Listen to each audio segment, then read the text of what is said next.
on a website called as Amazon or Flipkart, you will be able to see something like this. Now, there's a question to the audience. Do you think this is a ring flash, twin flash, inbuilt flash? What do you think this is? Is this a ring flash, twin flash, or inbuilt flash? This one. So Shobha is saying, Nitin is saying ring, Sharat is saying ring, Preetha ring, Vishal Kumar is saying inbuilt, Tanya Agarwal ring, the, oh, I can't spell that name. Monica is saying ring. Excuse me, sir. Yeah. Sorry to interrupt you. The screen appears too much enlarged, sir. So we can't see the full screen now. Slightly, you can reduce the screen size, sir. Sure. Is this fine? Yes, some more magnification, sir. No, don't go reduce it. Some more enlarge it. You want me to go closer to my camera or Get it tripod or away, away? away from this. Sorry? Slightly away from the. Away. Yeah, the screen looks very larger. Should be fine now. Yeah, this is okay, sir. Okay. Right. So let me get back to my question.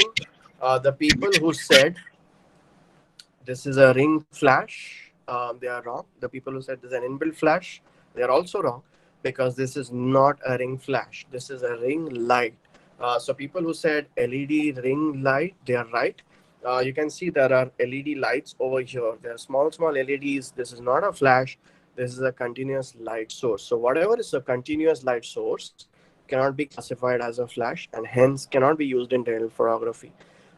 If you could not take away anything in today's session, just take away one very important thing. And that one very important thing is dental photography is equal to flash photography. Meaning, if your flash is off, you're doing anything but dental photography. Any kind of dental photography requires flash. It's true for intraoral flash, it's true for inbuilt flash, and it's true for tabletop photography, intraoral photography, extraoral photography. Everything requires um, flash. All right. So don't fall for this. Although this is really economic, you can see it. The cost is written as 6,000. It's not a ring flash. It is a ring light. So don't fall for this. You can either go for Canon's ring flash or you can go for the Yongnuo's ring flash. Yongnuo's ring flash is around 9 to 10,000, and Canon's ring flash is around 20 to 25,000. Right. So that's about flashes. And the last thing that I wanted to show you all is called as studio light. Now, you would probably want to ask me, is this really important for you? So the answer to that is yes, it is important for me, especially for taking portraits. 1 minute, sir. Sorry to interrupt. Many people are telling that the video is not visible. It appears very small in size. Uh, I think they have not selected the right screen because I'm sure most of the people can see what I'm showing here. Yeah, now it's okay, sir. Now it's okay. So this is exactly where I was when I started off. It's cool. Can I continue now? You can continue, sir. Please. Just a request to the audience: whatever is written on my screen is not important at all. Alright. Anyways, most of the slides don't have anything written on it, so don't try to bother about reading the slide because it's not really that important. All right. So I'll be speaking about everything that you see on the screen. Don't really worry if you can read or not. Okay. Let me come back to what I had covered so far. All right, so let me just start off from the beginning because there was a lot of interference. Just a brush up.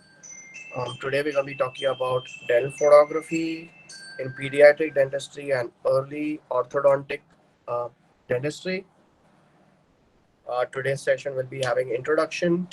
Uh, we're going to be talking about the challenges that we face in documenting of pediatric cases.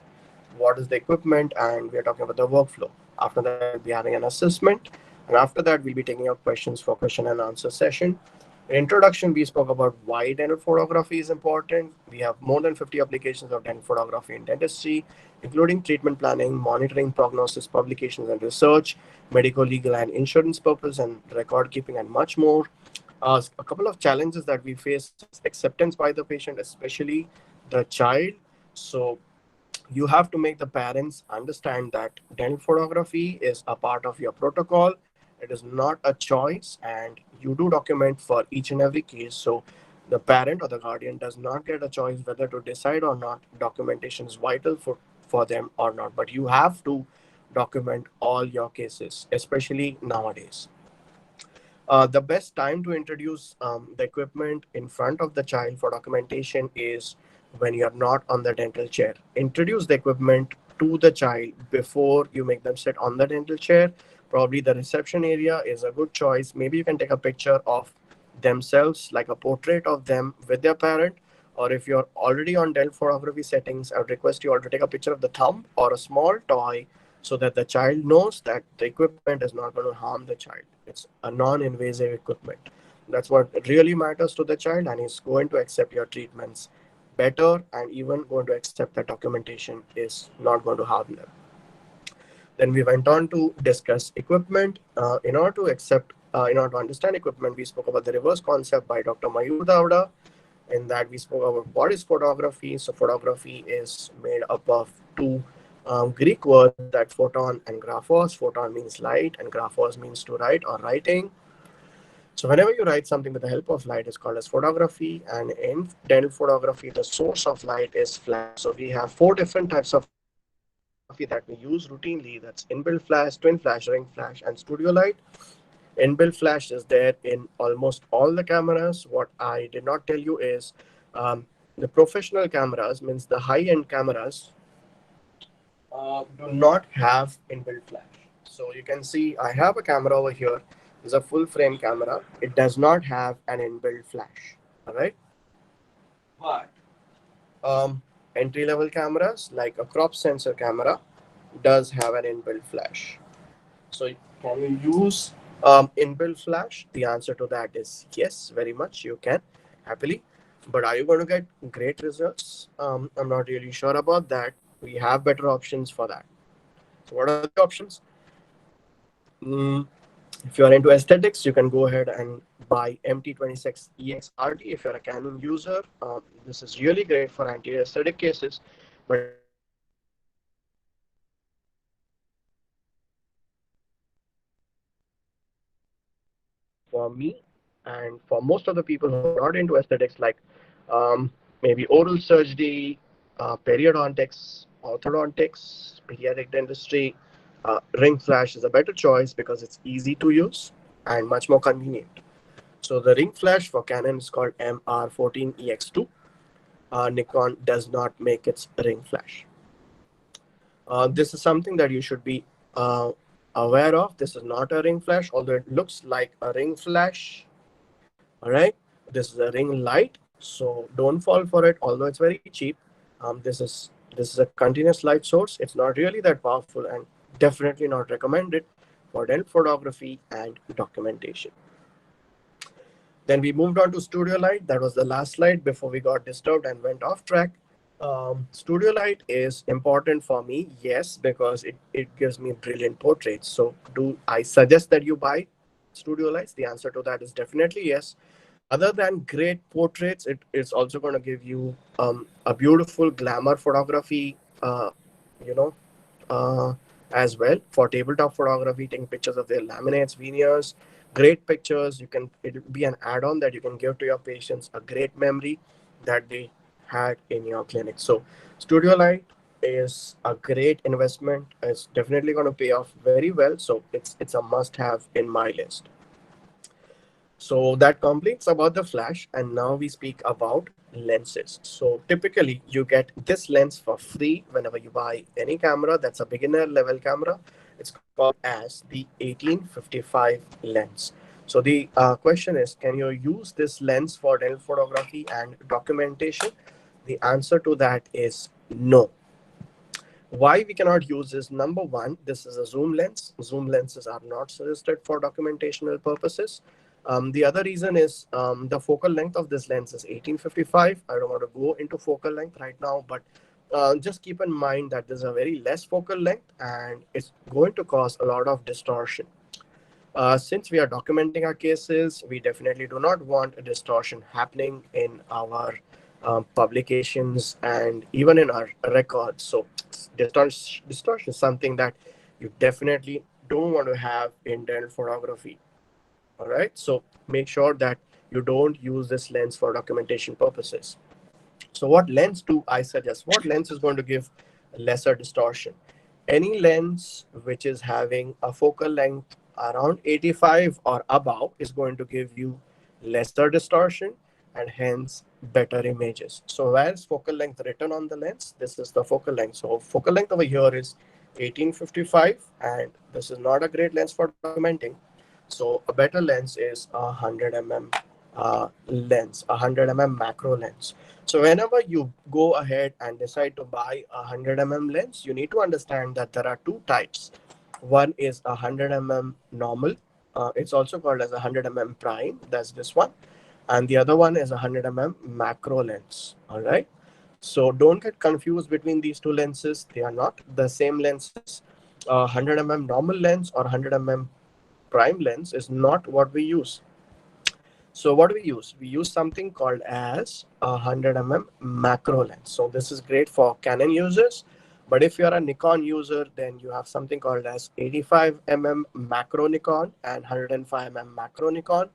Um, you can buy whatever that fits to your camera and your budget. But a word of caution, you have to specify 100 mm macro or 85 mm macro or 105 mm macro. You cannot just say 100 mm because you might get caught up, you might get fooled by the person who's selling it to you, and you might be not able to use it for your documentation purposes. So the only lens that we use is a 100 mm macro lens, and now we speak about cameras. So basically, there are two types of cameras. One is a crop sensor camera, and one is a full frame camera. So if you really want to see it live, I have both of them right in front of you. Also, the camera. This is on your left hand side is a 700D. It's a crop sensor camera, and this one is a full frame camera. I'll just put the lights on so that you can see it well. So this one is a 700D and this one is a 6D. This is a full frame. So these two are the cameras that are there on your screen right now. All right. So what is the difference between the two? Very honestly, it doesn't really matter. Don't go for full frame cameras because various reasons that number one, it does not have an inbuilt flash. Number two, it's very heavy and difficult to handle with one hand. And there are a limited number of choices with respect to lenses when it comes to what you can use. But if you have a crop sensor camera, you can use all the lenses that are made for your company. If you want more clarity on it, full frame camera is also called as a professional camera, and a crop sensor is called as a beginner camera. So the equation with lenses is like this. Crop sensor or the beginner level camera users can use all the lenses. They can use beginner level lenses also and professional lenses also. But a professional camera user or a full frame camera user can use only and only professional lenses. So that reduces the number of choices that you have with the lenses that you can use on your camera. So I would say this: don't go for full frame cameras because they are expensive. They don't have inbuilt flash. It's not really needed. They are very heavy. So you can go ahead for a crop sensor DSLR. All right. What is the main difference between the two cameras? The only difference between the main difference is the sensor size. So a crop sensor DSLR has a sensor size of 18 by 22 mm. It's not really that important for you to remember. And a full frame has a sensor size of 24 by 36. Just like the name goes, crop sensor has a smaller sensor and a full frame has a larger sensor. The only difference that it makes is if you are using one lens and standing at say a fixed distance from your subject. If I give you a practical example, let's say I am at a distance of 1 meter from my subject. I have one lens only with me, that's 100 lens, a 100 macro lens, and I look into my full frame camera, I'll be able to see one, two, three, and four teeth. But if I am standing at the same distance, that's 1 meter distance, and I'm using the same lens, that's a 100 macro lens, I'll be able to see only two teeth.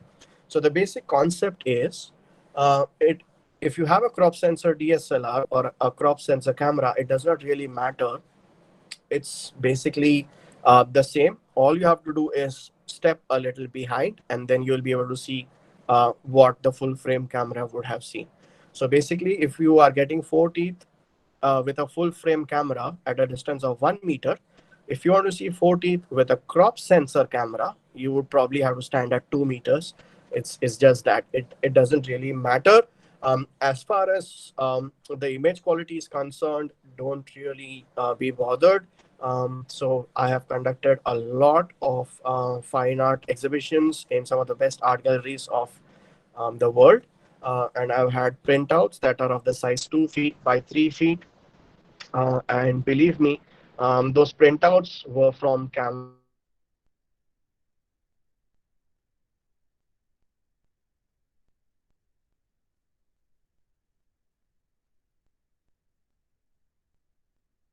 that are even in my crop sensor cameras. So it does not really matter too much to me. If you are into photography, beginner level cameras are actually more than enough. You don't have to invest on a full frame DSLR at all.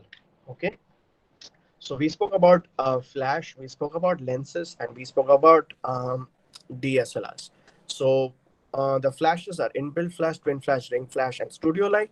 And lenses, there's only one lens, that's a 100 macro lens. But if you're a Nikon user, then it's 85 macro lens or a 105 macro lens. So I'd probably just want to take a break over here and show you actually the lenses. All right. So let me show you the first lens. Can you tell me what lens this is, guys? If you were attentive, you should be able to answer it. Can you tell me what lens is this?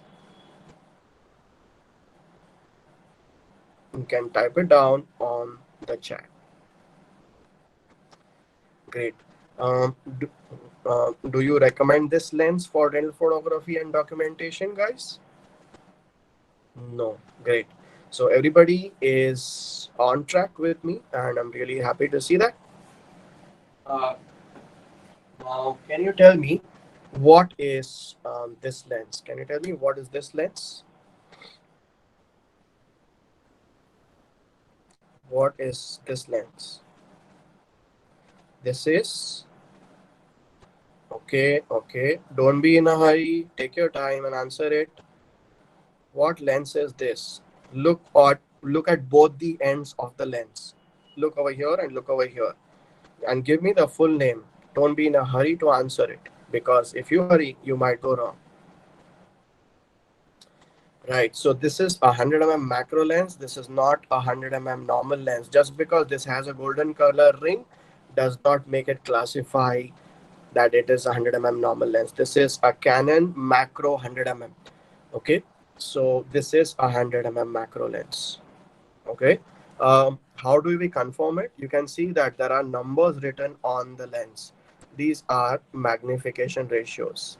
So right now I've kept it at 1:1. Now it is at 1:1.5. Now it is at 1:2. Can you tell me what is the magnification ratio now? If you can see, 1:3. Great. So Tirumalai, Brinda, Ria, Pavitra, everybody's right. So right now the magnification is set at 1:3. That's great. And that is how you see or confirm if it's a macro lens or not. So this is something that I probably want to warn you about. This is also a macro lens, but it's by a third party, and it's called as a Tamron macro lens. This is a 90 lens, 90 focal length. Um, you can use it for dental photography, but I definitely do not suggest it at all. Why? Because because it's very plasticky. The make is not good, and the most important reason is you cannot see the magnification ratios clearly. Can you see that you are not able to see the magnification ratios clearly? So you can see the 5 and 10 over here, I believe, but there are numbers above 10 also, which even I can't see. And those are your magnification ratios. Now you might be able to see. Can you see that I have set it at a magnification ratio of 1 is to uh, 1 is to 1.5. It's above 2. Above 2, there is a 1.5 written above 2. But it's really difficult to see. It's one of the reasons why I hate this lens. It's not a great lens to have. And the other reason is this. So when I try to focus like this, you can see that the length of the lens is increasing and decreasing. Um, so this is called as an externally focusing lens. This is not something great to have for dental photography and documentation, because just imagine if your ring flash is attached to the end of your lens, it's going to be moving ahead and forwards with the lens. So this is not a great choice for us. This is a 90 Tamron, one of the worst lenses for dental photography.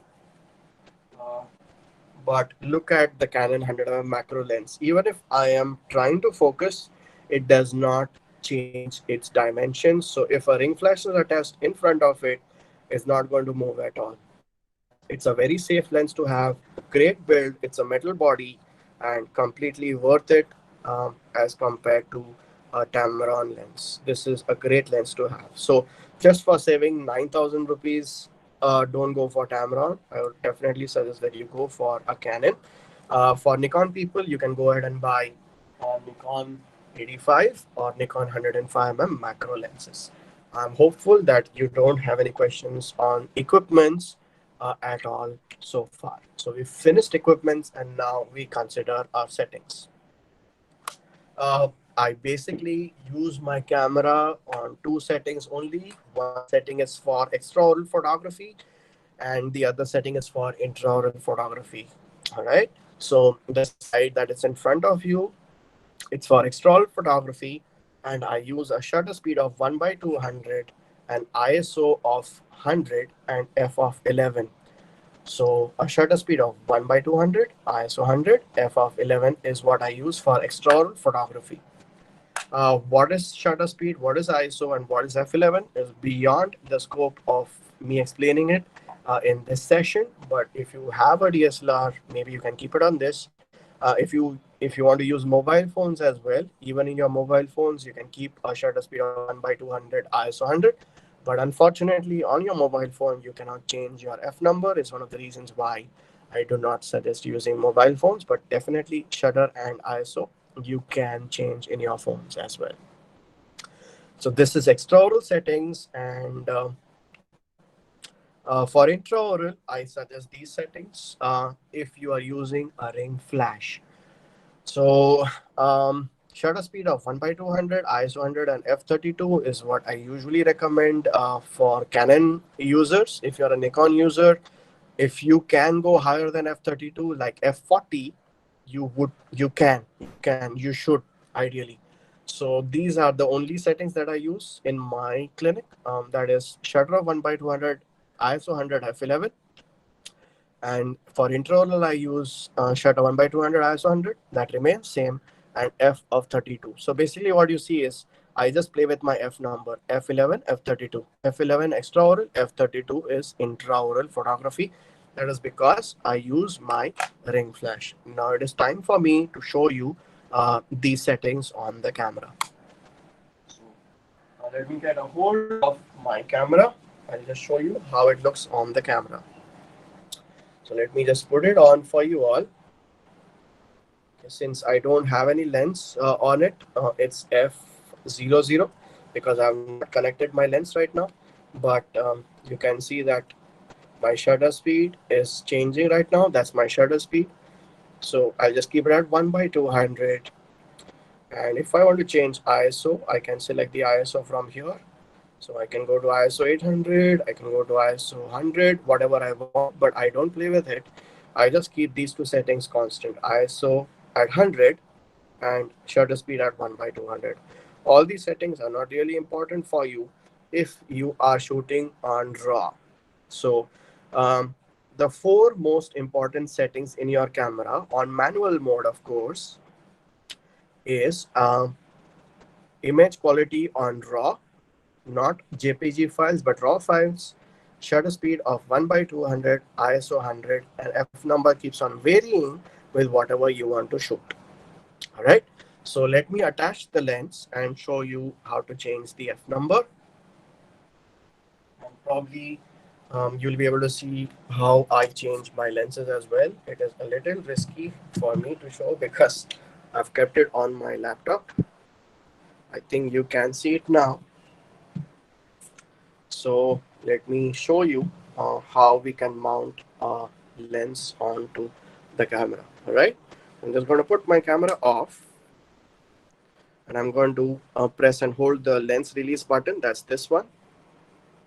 I'm going to press and hold it and I'm going to rotate this and this is unlocked. So this cover of the camera is unlocked. You can see that. As soon as I take it off, I'll be able to mount my lens. But as soon as this comes off, dust particles are going to go inside. So I have to protect it from dust going inside. So I'm just going to cover it with my clothes. So you'll not be able to see the camera in the moment I attach the lens on it.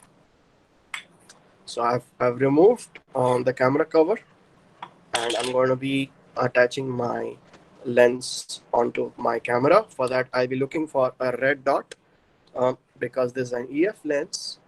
What is an EF lens? What is an EFS lens? Is there on our YouTube channel, Dental Photography School. This is a red dot. So this is an EF lens. So I'm going to be attaching it to my camera right now as like this. So I've already attached my 100 mm macro lens to my camera. So I'm just going to be putting it on. If the lens is properly attached, it's going to show me an F number or an F value. So it is showing me F32 right now. So that means my lens is correctly attached. And I'll show you. So these are my settings for intraoral photography, quite literally.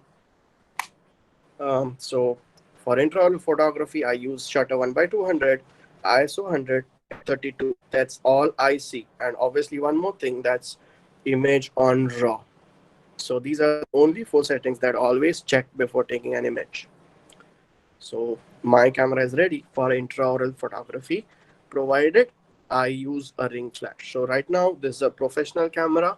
It does not have an inbuilt flash. So I am forced to use an external flash, like I have to use a ring flash or I have to use a twin flash. So let me go ahead and show you how to attach a ring flash to my camera.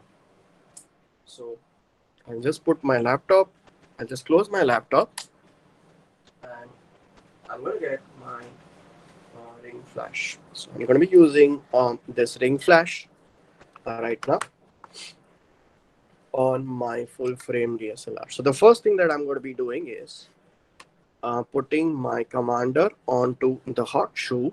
I'm just going to slide it. I'm going to ensure that it's fully inside and I'm going to start um, tightening the threads on my camera. And now I'm going to be taking the flash unit and I'm going to be mounting it in front of the lens like this. And it's secure and it's really good. So what I was saying is in Canon lenses, whenever you are focusing, it's not going to change the lens dimensions. But whenever you use a Tamron lens, you can see that it's going to change the lens dimensions. So even the ring flash is going to be moving with it. It's a ridiculous lens to have. It's very plasticky, very light in weight. It actually feels like a toy. And the worst thing is magnification ratios are not seen properly. All right. So I am ready with my camera equipment. I'll just put it on for all of you all. And so you can see my camera settings. Now I'll show you my flash settings. So let me just move the laptop slightly. So these are my flash settings. So what are the flash settings that are important for us? Uh, all you have to understand is your flash has to be on manual mode, and what you see over here is the ratio, that's the power. Okay, so I can go to 1 by 1, that's full power. I can go to 1 by 2, that's half power, quarter, 1 by 8, 1 by 16, 1 by 32, and 1 by 64. If I press it once again, it'll become full power like this. Okay, so this is the most important thing to take care of in a ring flash. Not really that complicated. There are two modes. ETTL means automatic and manual means manual. In manual, you get to select the power on your own. I have chosen full power right now, but probably for my first image on the typhoid on today, I probably want to keep it at 1 by 4th power. So I am all set to take the first shot. So my camera settings are ready and my flash is also ready, and I'm good to go to take my first image, provided I know where to take the image from. Basically, the last thing that you want to know is where to stand in front of the patient, and trust me, most of us go wrong over here because we don't have time. So let us try and understand. The last aspect also means where to stand with respect to our patient when we are going to take our picture. Means what should be the distance from our subject that we should stand and take a picture. And trust me, it's really simple to understand, and it's hardly going to take any time for us to understand this. So coming back to our settings, these are the settings that we chose to use for intraoral photography if you're using a ring flash. But if you're using an inbuilt flash, you have to choose. So the shutter remains the same, the ISO remains the same. But if you're using an inbuilt flash, you keep f18 if you're using a mirror inside the patient's mouth. And if you're not using a mirror and taking a direct shot, you can keep an f of 25. So these small tips are going to really help you, although I could not explain what they are, but they're definitely going to help you. Okay, these are guidelines. Just remember that these are not rules. They'll help you. They'll guide you. That f18 for mirror images and f25 for direct images. All right. Now we need to understand the workflow. All right, that's the last part of our session today. So in the workflow, you have to decide about two things. Are you going to follow any protocol, or you're just going to go ahead and just shoot with respect to the area that you're going to be concerned with? All right. So if you are into protocols, in the sense if you are into early orthodontic treatments or interceptive treatments, you have to follow a protocol that you have to give it to your orthodontist in future. Or if you want to publish it, you have to have a protocol in place. So what is the protocol that we are talking about? Protocol basically means a fixed number of images that you have to shoot if you want to publish your images or publish your case. So if you are into orthodontics, you have to have a protocol which shows these images. That is the frontal non-smiling and smiling pictures, and the lateral profile smiling and non-smiling pictures. You have to record both the sides and the close-up of smiles. So these are there in extraoral photography. If your university demands that you take pictures at 45 degrees, well, you have to, which I have not shown over here. So basically, full face pictures, frontal as well as lateral profiles, and close up pictures, close up of smile, that's frontal and both the sides. So that would complete your extraoral protocol. And in intraoral protocol, you have maximum intercuspation positions, molar relationship of both the sides, and full arch occlusal images, that's maxillary as well as mandibular. So let us see how many pictures that is.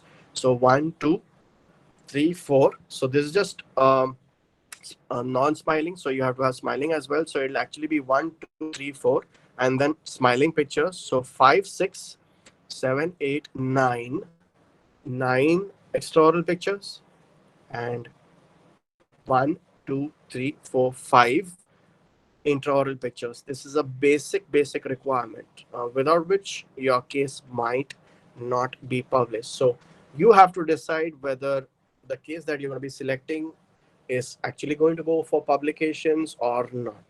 In pediatrics, there is one more view that you would probably want to have if you are going to document cleft palate cases. That's called as the nasal view, which I do not have on my protocol right now. But if you're interested, maybe you can connect with me and I can send it across to you.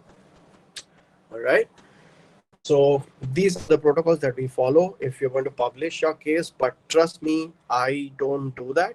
In most of my cases, in most of my pediatric cases, I do not record a protocol.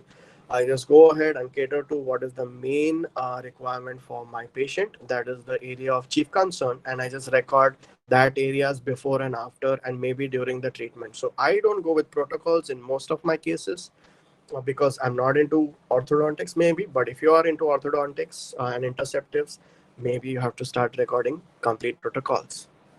So I just go ahead and I record my area to be covered, which is also the most important takeaway of today's session. All right. So first things first, you have to imagine what is the area that you're going to be covering. All right. If you are sure of the area to be covering, you have to understand at what magnification ratio you are going to be getting to record that particular area. What do I mean by that will be clear in my forthcoming slides. But before we go into magnification ratios, you have to do one very important thing.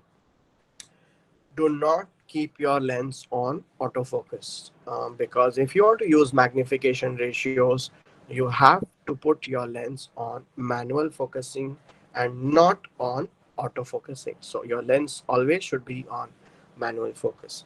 Now let us get into magnification ratios. So apart from consistent settings, we also should maintain a consistent distance from our subject. If we want to maintain a consistent distance from our subject, there has to be a practical technique to do that. And that practical technique is allowed by a macro lens and a macro lens only. And let us see how to do that. So magnification ratios are very important to us because higher authorities have told us that different images have to be shot at their respective magnification ratios. What do I mean by that? What I mean by that is the full face has to be recorded at 1:15 magnification ratio. The close-up smile has to be recorded at 1:2 or 1:3 magnification ratio. The anterior aesthetics pictures have to be recorded at 1:1.5 or 1:1 magnification ratio. What do you mean by that? Let us have a closer look at what I'm trying to explain. So this is your macro lens. On your macro lens, you have a dial that looks like this. Can you tell me what is the magnification that I have set my lens at this point of time? The yellow color numbers are the magnification ratios. Yes, so Pavitra, Tirumalai, Tanya, Namrata, Kalai, Kesavraj, Malik Abdul, Nachi, Thindra, Mandeep, Gothai, Joseph, Ria. Why are only these people answering? I see there are 170 people. Can I expect answers from others as well? If you're not busy with something else, I want to know what is the magnification ratio that I've set on my lens at this point of time.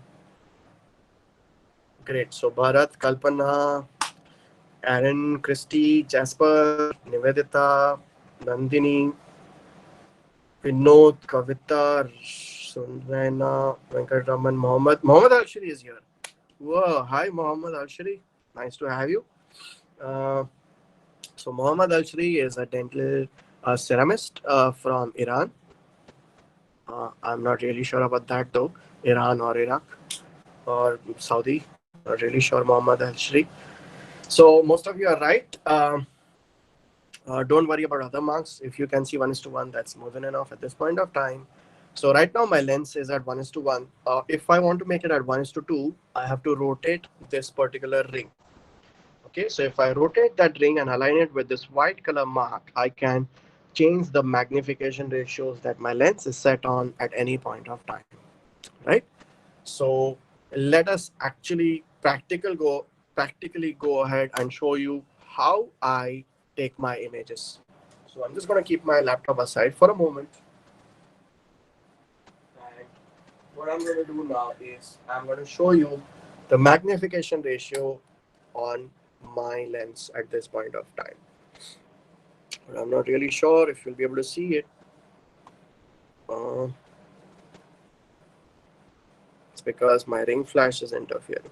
But I think you can see. So it's at 1:1 right now. Can you see that? If I rotate it, it becomes 1:1.5, 1:2. Can you see that? 1:3, and see the yellow color numbers only. 1:5. The topmost yellow color numbers. Okay, don't bother about the green and the white. So, okay, so I'm just going to put it at 1:1.5 right now. So it's at 1:1.5. I'm not going to touch my lens again. I'm just going to keep my entire equipment down. Okay, my lens is my flash is sleeping right now. You can see SE, so I'll just wake it up.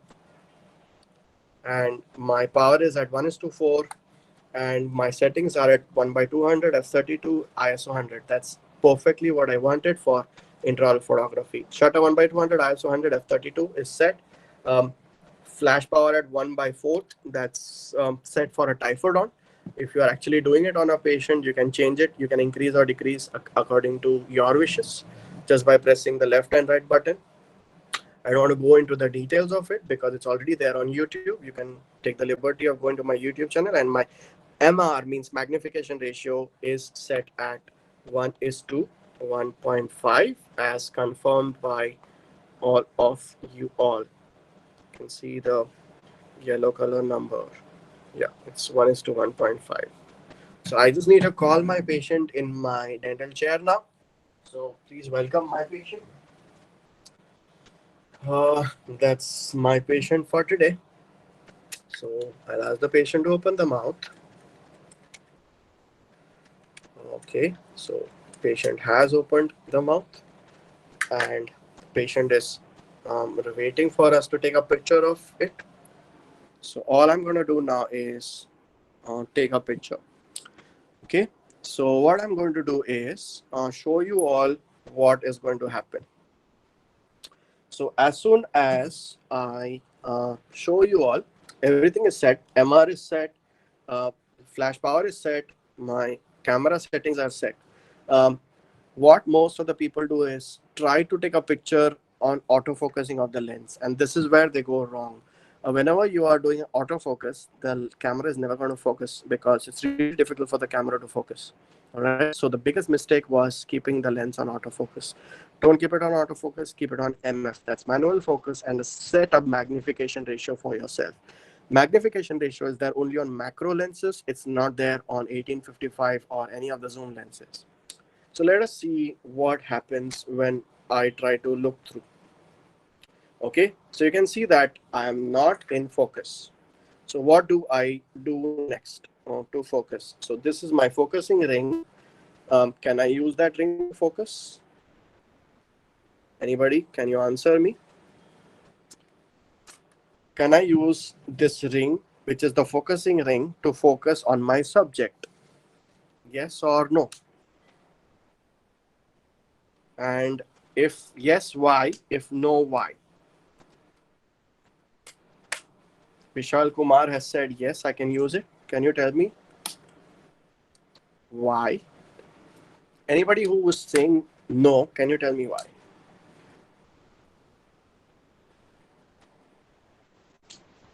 Because the distance is constant. How do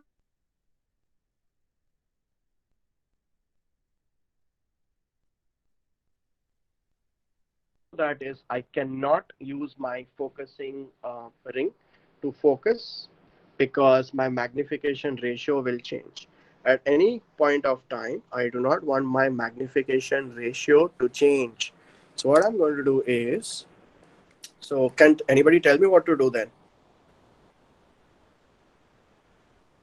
How do I focus? Let me get the answer from the audience. There are 170 people, so I'm sure somebody can answer this.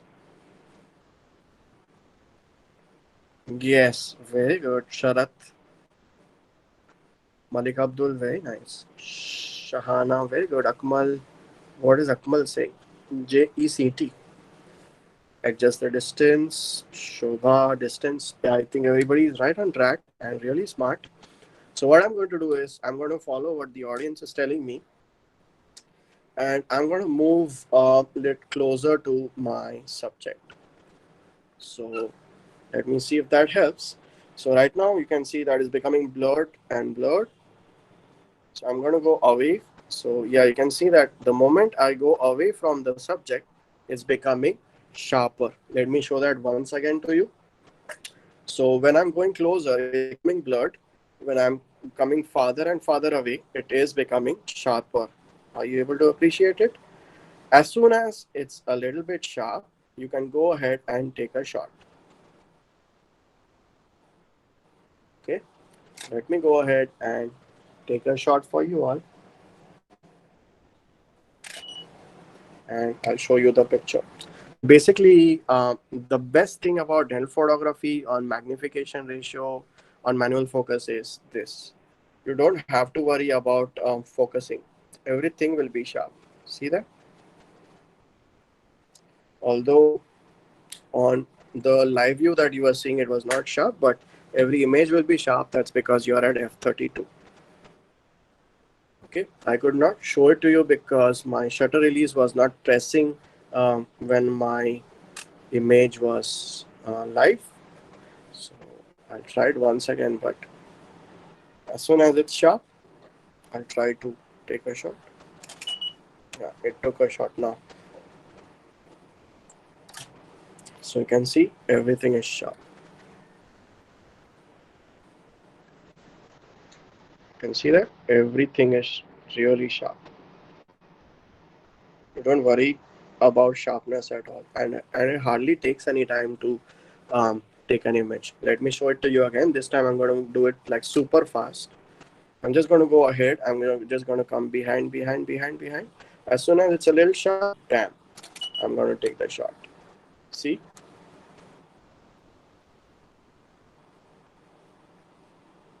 is it good? See, it's really sharp. Okay, so you don't have to worry. The way people keep on struggling in front of the patient is really funny. 10 to 15 minutes of yours go into focusing. That's a really waste. That's a big waste of time. So the best way to take dental photography pictures is by changing your distance, but your magnification ratio has to be set. So I took all my pictures at 1:1. So suppose this patient is coming to me after a period of say 3 years. All I have to do is open the file, see what magnification ratio I shot the previous preoperative picture on. So I'm going to be uh, after like in 3 years, this would have been rotated like a million times. So I'm just going to put it back at 1:1.5, and I'm going to go ahead and take the same shot. And this is how you get repeatable pictures in your documentation. As soon as it's a little sharp, I'll go ahead and take the shot. See that? Everything is really sharp. See, just put my light off so you can see it better. So this is the last shot, second last shot, and in between, and this is my first shot. You can see all the images are really nice and sharp. And just zoom it up so that you can see it better. It's perfectly sharp. Okay, I never play with my camera settings at all. The only thing that I play with is my flash power. So suppose if the image that you got was little too bright for you, so what I would have done is I would have reduced the flash power, say 1/8. If you think that the image was dark, I would have gone on the other side, that's 1/2. So basically what I'm telling you is in dental photography, you don't have to touch your camera at all. uh, if you want to make the image look brighter, increase the flash power. And if you want to make it darker, reduce the flash power. That's all you have to do in dental photography and documentation. All right. And now we answer one important question is how do we get a black background intraorally? So now we come to the most important topic of intraoral accessories. What kind of intraoral accessories should you invest on? Number one, if you want a black color background, you have to invest on something called as contrastors. Right? So this is a full arch occlusal contrastor. This is a pediatric size, and there's an adult size. And this is a buccal contrastor, also called as the lingual contrastor, or the lower anterior aesthetic contrastor. So this small part is for lower anterior aesthetics, and this big part is for buccal shots. All right. So if you are into orthodontics and if you want to record molar relation of the right side of the patient, you are going to be keeping the contrastor like this, and you have to take the shot. Okay. If you are doing lower anterior aesthetic cases, you will be keeping the contrastor like this and taking the image. If you are doing upper anterior aesthetic cases on an adult, you have to use, or if you're doing DSD, that's digital smile designing, you can keep the contrastor like this. And the basic rule of contrastors is don't keep it close to the teeth, otherwise textures will be seen on the contrastor. You have to keep it far from the teeth. So don't keep it like this. You have to keep it like this, far from the teeth. Okay. So contrastors and mirrors, the general rule is they have to be away from the subject. Uh, but the most important thing is your contrastors should be contra-angled. They should never be straight, and they should be rigid. Means you should not be able to bend them. Let's see the other one. Even this is contra-angled, and you should not be able to bend them. Same holds true for mirrors. Your mirror should be rigid like this, and you should not be able to bend them. These are extremely heavy duty mirrors, but this 1 inch of the mirror is not the usable part. You have to use this part only or this part only. This is called as the quadrant mirror. It is the workhorse for us in dental photography, especially in pediatric patients. Don't keep on trying to put these mirror inside the patient's mouth because these are very, you require a very good opening for this. So this is an adult full arch occlusal mirror, and this is a pediatric occlusal full arch mirror. If you don't want to record a full arch patient, a picture of the patient, don't use these mirrors. And keep in mind, we never use the concave side. We always use the convex side of the mirror. But if you are doing quadrant dentistry, this is the mirror for you. In case if this gets scratched, maybe you can use this one, but only put a part of it. Don't try to put the full thing inside the child's mouth. So this is one tip that most of you can take away home. Try to use smaller accessories for pediatric patients and not big ones. So this is for recording quadrants. You can record the fifth quadrant, sixth quadrant, seventh quadrant, or eighth quadrant with this. If you're recording the lingual side of the patient, you can use this mirror. So I'll show you how to use it. So just open the patient's mouth and you can use it like this. So this is called as a lingual mirror. Okay. If you are recording the fifth quadrant of the patient, you can record like this. Can you see, guys? It's so beautiful. If you are recording the sixth quadrant, it will be like this. So I am at 12 o'clock position and I am recording like this. However, if I am going to record the seventh quadrant of the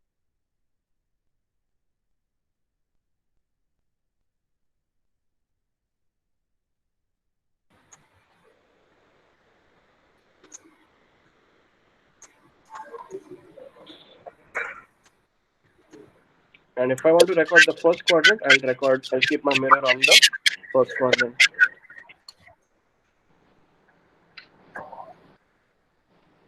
All right, so that completes the intraoral accessories and almost our entire session for today. Let me just show you the last slide. Do we have something from the organizer? There's a disturbance in the sound. Yeah. Let me take you back to my presentation. So all these accessories are available on in one box called as the Magic Box by Dental Photography School. You have all the contrastors you need. You have all the mirrors you need. You have all the cheek retractors also that you need. So these are for adults. These are big size cheek retractors.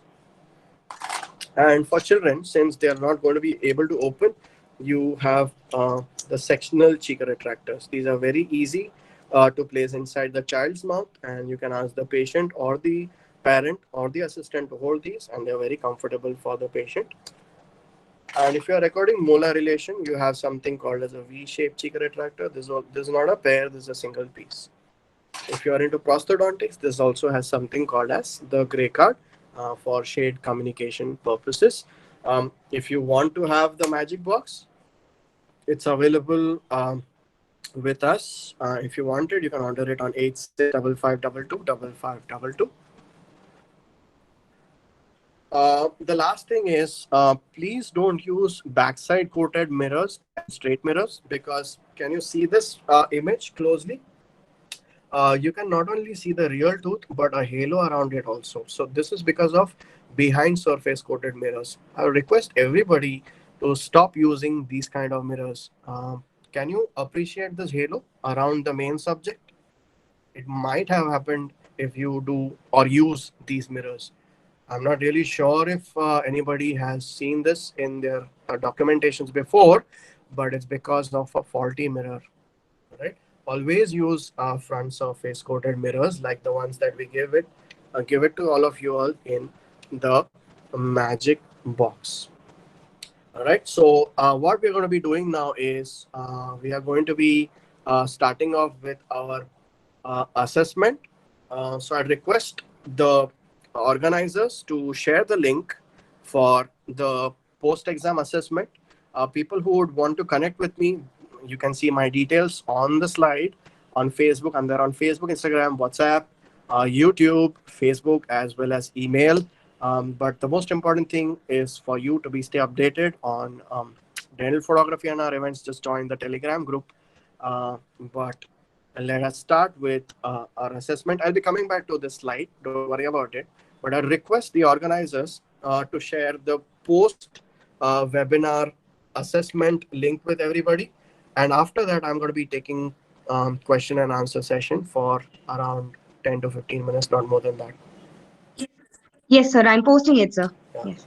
So I'm looking forward for your answers. Please start answering them immediately. There are only 5 questions, so it's not going to be taking more than 5 minutes for you all to answer it. I am waiting for the responses. So you already have the link with all of you all, and let us see how much do you score. Um, this is more of my assessment than your assessment, because I would probably want to see if I have lived up to your expectations by, um, whatever you expect out of me. So um, I'm really hopeful that everybody scores 5 on 5, and I'm waiting for the responses. I would request the organizers to take questions if there are any, if people are free, but the priority will be giving them time to answer the questionnaire, the assessment.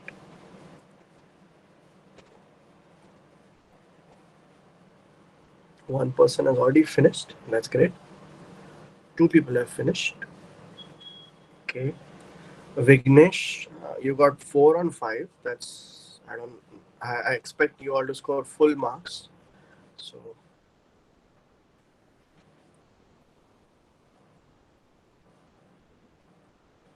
I hope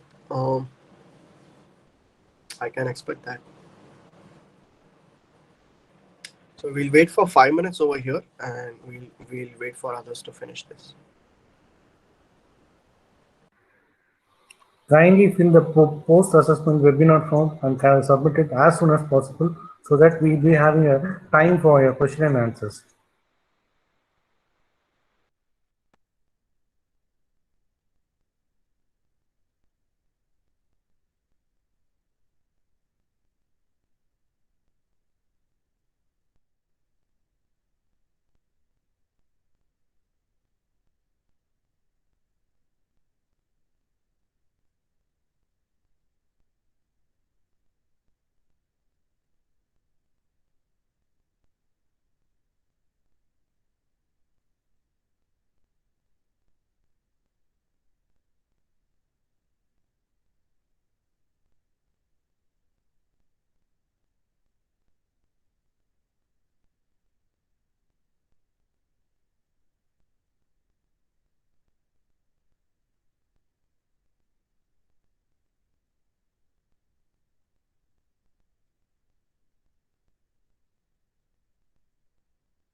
All right, so we have 107 responses out of 150 people.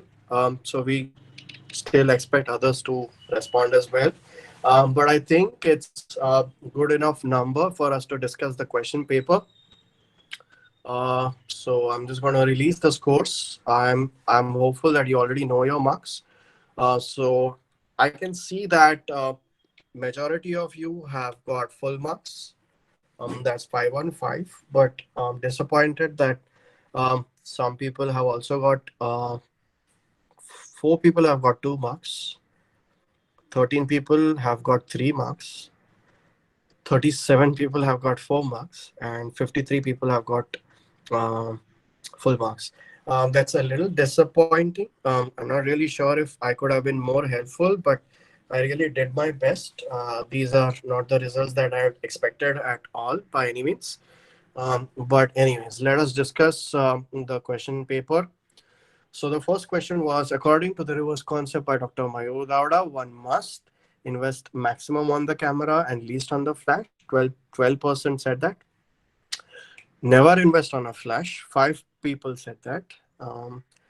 98%, sorry, 98 people, I think, that's 85% said that invest minimum on the camera and maximum on the flash. That's good to know. 98 people, at least out of the 170 people I spoke in front of, 100 people could answer it correctly. And I'm glad to see nobody said invest on a tripod. Now, the easiest flash to use in digital photography from the following options is 7 people, that's 6% said twin flash. 3 people, that's 2.6% said dual point flash. For your kind information, twin flash and dual point flash is the same. Ring flash was said by 109 people, that's 92% of the people, which is the correct answer. Um, Studio lights, nobody said. Magnification ratio on our macro lens helps us on deciding the flash. Number one is image exposure. 13% said image exposure. I really don't know why. But I'm glad to see that close to 100 people, that's 83%, 84% said the distance to stand from our subject. That's exactly what is the role of magnification ratio in photography. It locks your distance. If you go closer than that, then the lens will not focus. If you go farther away from that point, it will not focus. So the most important use of magnification ratio is to fix the distance to stand from your subject. And the next question was, the best mirror for intraoral photography is a mouth mirror. I really don't know why 5 people said that.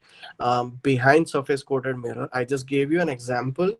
I'm really shocked to see 11 people still answered it incorrectly. If you use behind surface coated mirror, you are going to get a halo. So please do not invest on them. All right. And 87 people said front surface mirror, which is quadrangle, which is the correct answer. And the remaining said straight and behind surface coated mirror, which is wrong. So you should not use a behind surface coated mirror. You have to use a front surface coated mirror.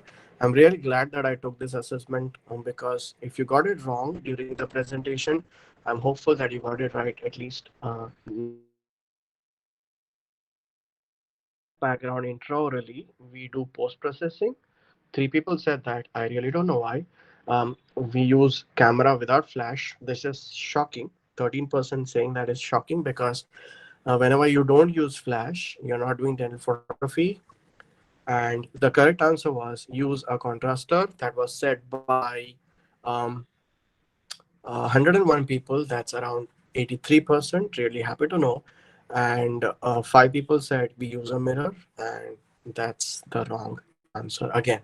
So we use a contrastor, but still I'm happy to see that majority of you, that's 58, 60 people, that's 50% of you got full marks. Really happy to see. 2 people have got 1 mark also, and one person has got 0 also. That's cool.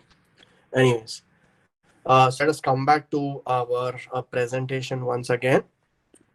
And I'm ready to take question answers if there are any from the audience. Meanwhile, if you want to connect with me on social media, that's my Facebook, Instagram, WhatsApp, YouTube, and Facebook page and email.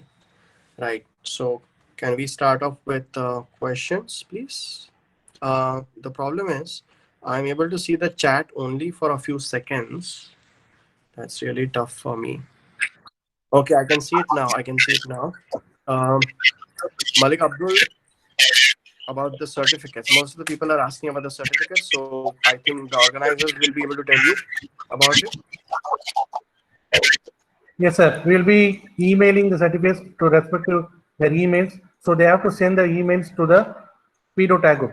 It will be posted on the chat box, sir. Okay, fine. So I'll start answering the questions now. So the first question was how to get a black. Can you mute, sir, please? Yeah. So the first question that I could see was how to get a black background. I would request everybody to look on my screen. I'm showing you my laptop screen right now, and I'm showing you my YouTube channel. On my YouTube channel, we have videos like I just posted this 1 week back. So there's a video on tabletop photography in dentistry in which I explained how to get a black background in intraoral pictures as well as tabletop pictures. So just go to my YouTube channel, and there are 4 videos on how to get a black background. These are those videos, 1, 2, 3, and 4. All of them are going to be talking about black background. There's one video on how to get a white background on tabletop photography, but the concept remains the same. You can apply it both in tabletop as well as intraoral photography. All right. So do we have more questions? How to set the white balance for true color reproduction? Janani, that's a very good question. So you have to understand that colors depend upon two settings. Look at my screen, everybody. That is my camera screen. So colors are dictated by two settings. One is the white balance, like Janani said. So this is the white balance. I keep it at a white balance of daylight, and I keep it at a picture style of neutral. So these two settings are going to control your colors. As far as I know, these are the best settings for reproducing accurate colors. That is a picture style of neutral and a white balance of daylight. And if you're a Nikon user, it's called picture control. And these settings will be there inside the menu and not, I mean, yeah, it's there both ways. All right. Uh, Mandeep, so please suggest how to reduce shadow while taking extraoral pictures against the wall or other white backgrounds. That's a very good question, Mandeep. So if you want a white background, what you have to do is you have to keep a studio light behind the subject. That's the best way to get it. And we also have a video on that. And that video is creative flash photography, which was uploaded just yesterday. I request you to go ahead and see that video. Basically, you have to have a light source behind the subject. The light source should not be a continuous light source, means not don't use X-ray viewers and stuff like tube lights. It should be a flash. So the only qualified source for that is a studio light with a softbox. If you're wondering what that looks like, the studio light looks like this. You can see I have it in my house right now, and that's what a studio light looks like. It's pretty big, and it can give you a pure white background as well. Right, Nachi Shrithar. Sir, is it possible to see the white spot lesions clearly? Will flash hinder that? No, the flashes won't hinder that. If they hinder that, that means that your flash is very powerful. You can reduce the flash power. All right, but I have never had issues with it. If you still have it, you can send a video of what you are doing so that I can correct you. Malik Abdul, any alternative? One cannot invest in macro lens but have basic camera setup. Malik Abdul, there are options, but I would not suggest that you do it. If you want to do macro photography without a macro lens, we have a video on our YouTube channel. That is all you ever wanted to know about lenses. That's this one. And there is also one more video called macro photography. Although it speaks about general macro photography, I've shown techniques in this to take macro pictures without a macro lens. All right. Mandeep, if you want to buy studio lights, you go for Chrome FRX 400. I've mentioned it clearly in this video called Creative Flash Photography. Then Janani, so BH, can you please mention what to send to Pedo Tower email? That's for you. What about the color rendering or temperature? I've already answered that. Tirumalai Velu is 1500D okay. So according to me, the ideal camera for dental photography is Canon 1300D. It's least expensive, very light in weight. It has Wi-Fi. So there is a video on my YouTube channel called as what is the best camera for dental photography and documentation, which is this one. I would recommend you all to go ahead and see that. 1500D, the problem is it might not accept a third party flash. So there are 1500D cameras which are accepting, and there are some of them which are not accepting. So what I would suggest is go to a store, check it. If it accepts a third party flash, means some other company's flash. If it's accepting, go ahead and buy it. But if not, I would suggest that you go for 1300D. If that's not available, then go for 800D. All right. So, we have any more questions?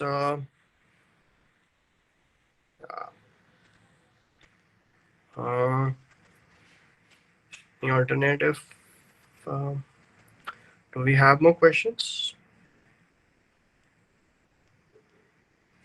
Without a contrast, I already answered that. Lingual indirect picture without shadow. I showed you already. This with this you're not going to get. This is how you'll be taking lingual pictures like this. But if you use an inbuilt flash, you are going to get a shadow. So you might have to shift to a ring flash through Tamara Sil 1M. Okay. So power of the flash and inbuilt flash, yes, you can adjust. I've spoken about it in my video over here, how you can adjust your inbuilt flash power. So that's called base flash photography fundamentals in dentistry. That is for you. Okay. So go ahead and see that. For intraoral lesion like lichen planus, pemphigus, the flash will not compromise the exact erosive nature. No, it wouldn't. But if you still do, you can send me a video or give me a video call. I'll be able to answer you. I'll be able to help you out with that. So autofocus is never used in dental photography, Vishal. Yes, you're right. So can we adjust the flash? So Ela Mathe Murugesan, that one was for you. This video is for you. Flash photography fundamentals in dentistry. Please watch it. Inbuilt flash is sufficient. Yes, Priyadarshan, it's sufficient, but you will get shadows quite a bit. So I don't suggest it that much. Maulik Bhatt, how much minimum cost is for invest as a PG student? So Canon 1300D should be around 25,000 or maybe 30,000 if it's a two lens kit. If it's a single lens kit, then maybe it's 25,000. I've got it for 18,000 also once. A macro lens by Canon. So the golden ring lens is around 35,000.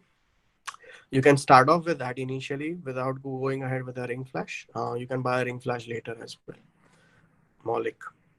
Mandeep, thank you. Studio Lights Chrome FRX 400. Okay, do we have more questions? Yes, Vishal, if you do manual focusing, only then you can standardize the pictures. Position of dentist while taking the picture. It's a very good question. Tamara Selvan. So it depends upon what picture you're taking. For maxillary quadrant, I usually stand from 11 o'clock till 2 o'clock position. For mandibular shots, I shoot from 7 o'clock. Most of the pictures. All right. Extraoral, you can take it in front of the patient itself. It's extraoral should not be taken on the dental chair. My contact number is 8655225522. I'll just type it down for you. 8655225522. I have messaged you my phone number. Then which type of cases need photography? We know every case needs photography. I've never done a case without photography in my life. Even if it's an OPD, I don't do it. In fact, it's better in OPD. You can convince your patients nicely. Uh, like dental exportant, is the camera accessory exportant from where we can get it? Not really. You have to buy everything from a good camera store. If you're not able to buy, you can connect with me anytime. I would probably help you connect with somebody in your city or your country. Okay, so I cannot see any more questions. Uh, do we have more questions? I doubt if there are any more questions.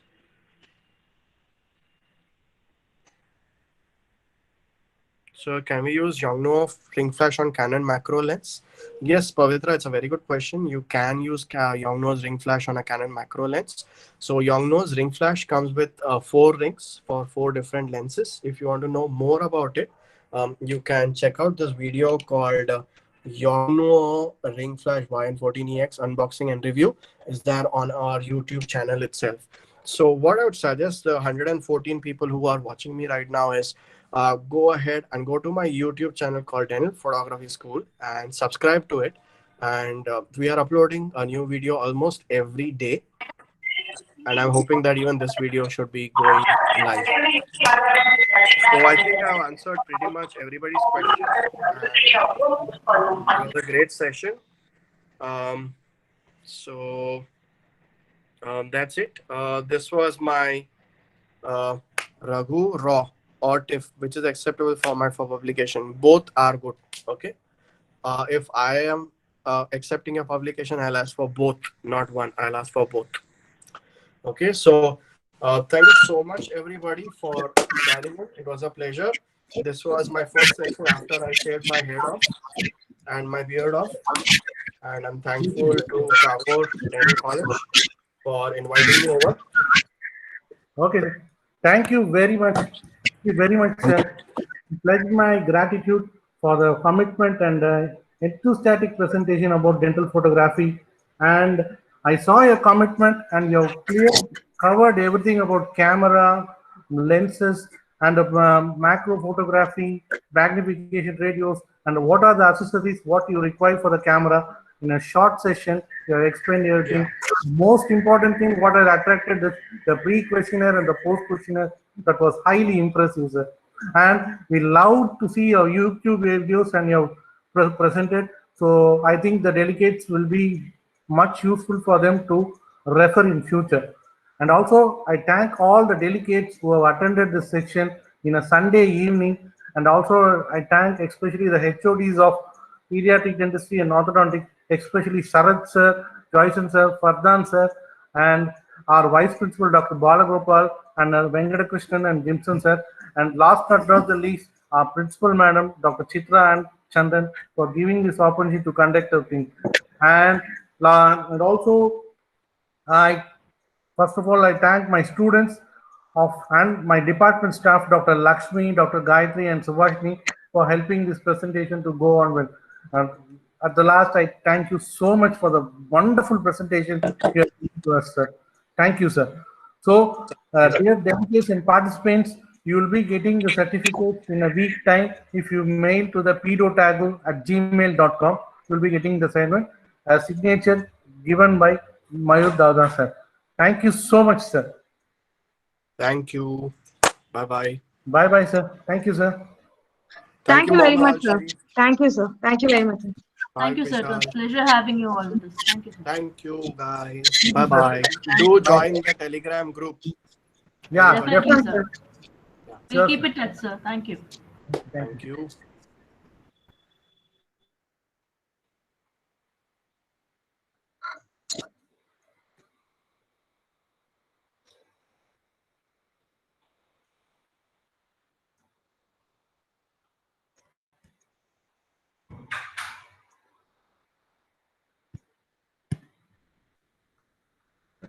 Regarding the certificates will be mailed to your personal mail if you send a message to the pedotagur@gmail.com. Okay? So, All the, PedoTago@dch@gmail.com, sir. I have posted it here, sir. yeah, yes. Gayatri, can you post the email ID again in the chat box? Yes, sir. I'm doing it, sir. Yes, sir. Hmm.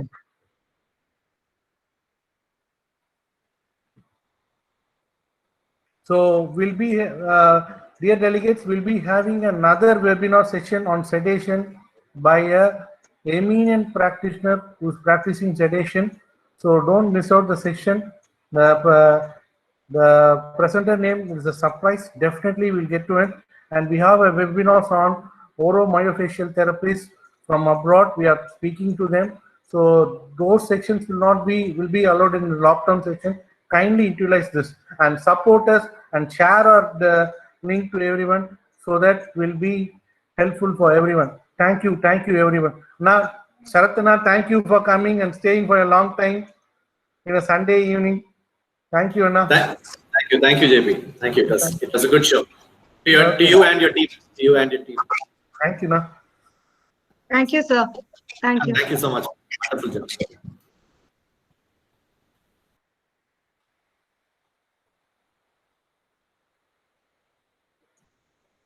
Thank you, delegates, for joining us. And I also thank my students, that is final year students who have attended the lecture. If any doubts about photography, you can pick me up. I'll just give you a lecture about photography in our final year link also. Thank you for joining the meeting. Sir, Balagopal sir, thank you sir for staying so long at the Sunday evening. I know Narasimhan sir presentation is there. In spite of that, you have stayed in this presentation for a very long time. Thank you, sir.